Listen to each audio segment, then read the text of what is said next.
right there. We'll get a little bit of cheesy background music. But that's okay. So I'm going to jump right in and talk a little bit about your book, which I enjoyed immensely. I did notice as a mother that your children are not a huge part of the narrative of the book, and because they had, in most cases, hadn't happened yet. they hadn't happened. They show up closer to the end of the book. Yeah, exactly. So, but I'm curious to know how motherhood has affected your career. Oh my God, sound check.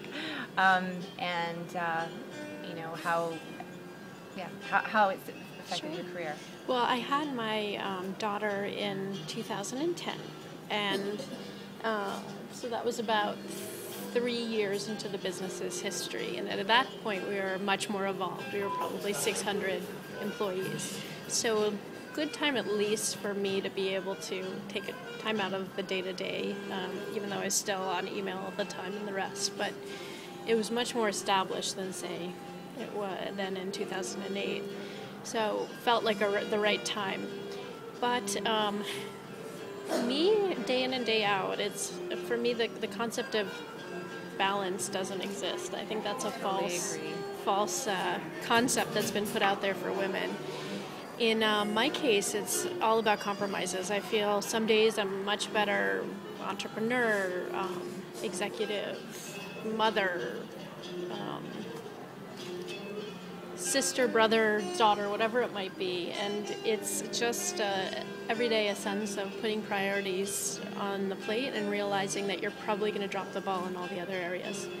And I do. I drop the ball at least once a day on something, and I try to just be realistic about it and don't pretend I don't do that. And take ownership where I can, but also give myself a break in other areas where possible. Okay, this is a good pen.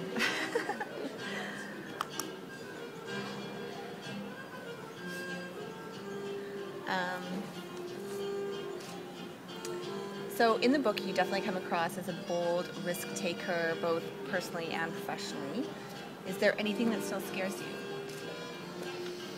There's an article in the New York Times that came out, I think it was a couple days ago, where they go through different personality types, and I'm definitely the personality type who needs stress and pressure to perform well, or otherwise I'm just in this comfortable place and can't think straight. So, yeah, I think the things that scare me actually have to do more with parenthood and the care and upbringing and nourishment of my children more so than anything else. But that little fear of failure, I think, is what drives you. In business, if you have your own, you're always looking over your shoulder and wondering what could crop up that you're not anticipating. And as a business grows and scales, especially at the kind of hyper-growth clip that we've had, things are always going wrong. And you have to stay nimble and adept and down to earth, too, to know that it's never over, you've never won, and it could all change overnight.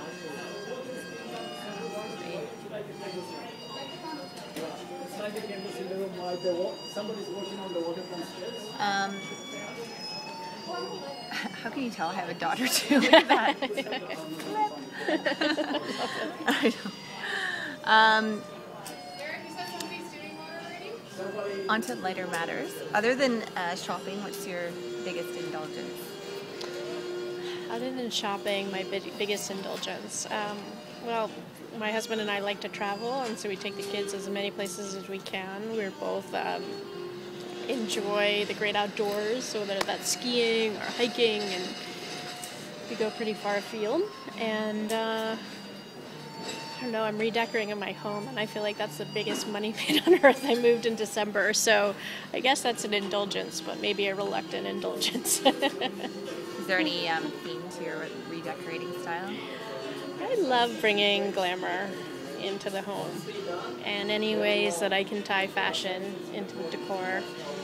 So we have some fun Missoni fabrics we're baking in, and but in general I like my environments to be very calm and soothing, so think, cool blues and grays, and that's where that's how I think about my home interior. Yeah. A refuge. Yeah, for sure. I get that.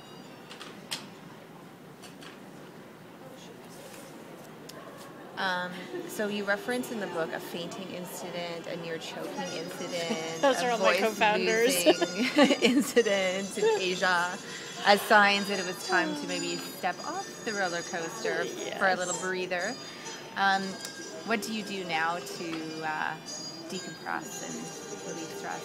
Well, every single one of my co-founders, and we're five, at least 4 of the 5 co-founders have hit the wall in a major way. And that just comes in with the territory. When you are sprinting to get a business up and running, wearing 5 hats, it happens. So you have to remember that it's a sustained marathon. And where you can bake times out. Times out of the office, times unplugged. And it's also has added benefit because you get so close to every angle of the business. It has the added benefit of allowing you to take a step back and gaining a broader perspective. Really knowing where to focus and where not to spend as much energy. And I think it's important not just to make sure you don't hit the wall, to maintain your health and sanity, but also to gain that broader strategic perspective on what's going on with your business. And so that's what I do. I make sure that I take vacation. I make sure that I take a day unplugged, don't work from somewhere outside of the office. And it's advice that I give everyone on the team as well. So a day per week unplugged? No, that I bake in maybe a day every 3 weeks or every 4 weeks, totally unplugged. But more importantly, I think it's the taking a week or 2 off, and really, which for Americans is very hard to do. No, I heard someone speak at a conference, and he said he's sort of talking about like the sort of a lot of founders have a lot of sort of bipolar issues, and some days things just get so crazy that the best thing you could ever do is go and organize the supply closet. You know what I mean? It's just like some days you just need to keep walking around the block, and you need to find your like mind-soothing activities. Exactly. Yeah. So whether it's like the New York Times crossword puzzle or organizing the closet, it's like you have to take yourself out of the watching space. Downton Abbey for 5 hours, whatever it might be. Have you ever done that?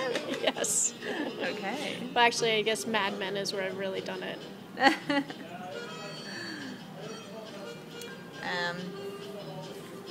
I only have 6 questions. So, in the book, you talk about the Zach Posen sale, the De La Renta, the Blahnik as sort of seminal moments. Is there any brand that's still out there that's the ultimate get for gilt?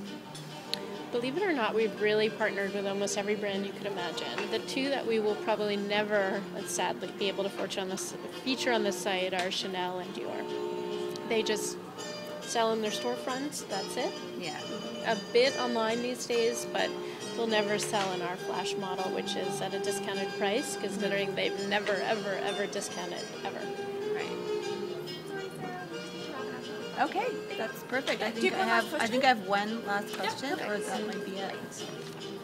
Can I get you a drink or anything, Alexis? I'd love water. Okay. Yeah, thank you so much.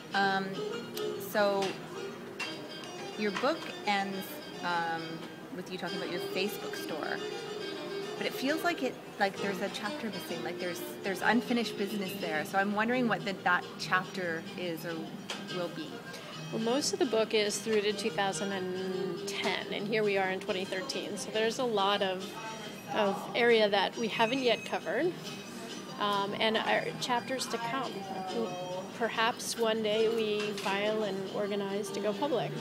Perhaps something else happens to us in the future. So those are, who knows, we're not signing up to do another book project soon, but those are unwritten chapters still to come, and could be interesting things for us to talk in further. We're only 2 years into parenthood. My co-founder Alexandra is having a baby the week after this one, so there's a lot still for us to cover, but most of the book focuses on the period of hypergrowth, and then the past 2 years in which we've really kind of buckled down and looked at our infrastructure and gotten a better sense of what's working and what not working is an area, I call it our awkward teenager years. eBay, I went through them as well as we scaled dramatically and then had to we look at and think, that warehouse that we first built out to service our friends and friends and only, is that what we need for 5 million people? So succinctly, your business, as it scales quickly, has to get built and rebuilt so many times. And as you pass from a startup who's grown by leaps and bounds, you then enter into your awkward teenager years as you fix up a lot of stuff before you become a mature adult. So Right. those are chapters all still to be written and to come. Exciting. Just before I go, how old are your kids now? 2 and 1. So your daughter, and what's her name? Thomasina. Oh, cute. Okay. Yeah. And your son? Langston.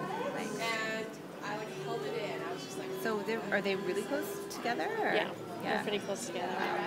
And my co-founder has a 3-year-old and soon-to-be newborn. Wow. 3-year-old in March and soon-to-be newborn.